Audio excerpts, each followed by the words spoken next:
बदला लेने के लिए ब्रह्मा जी की घोर तपस्या की। उनकी तपस्या से प्रसन्न होकर ब्रह्मा जी ने तीनों से वरदान मांगने को कहा। तीनों ने ब्रह्मा जी से अपने अमर होने का वरदान मांगा।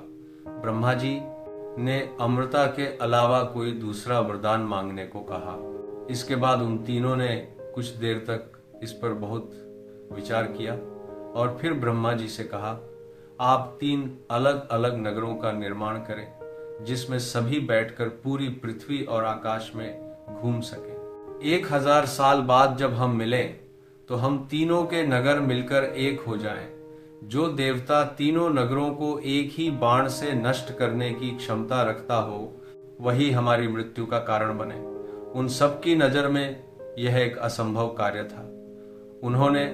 उन्हें वह वरदान ब्रह्मा जी के निर्देशानुसार मैदानों ने उनके लिए 3 नगरों की स्थापना की। तारकक्ष के लिए सोने का, कमला के लिए चांदी का और विद्युन्माली के लिए लोहे का नगर बनाया गया।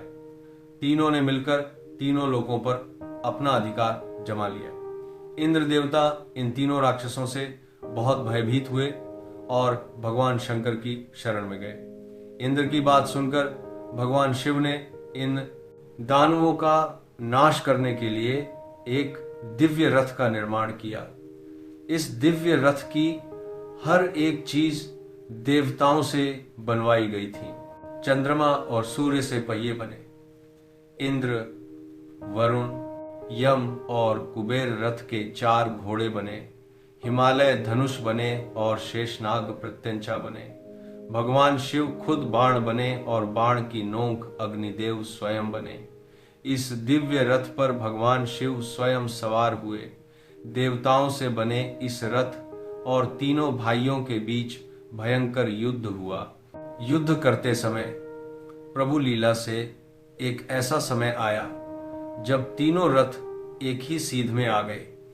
जैसे ही ये तीनों रथ एक सीध में आए उसी समय भगवान शिव ने अपने बाण छोड़े और तीनों का नाश कर दिया।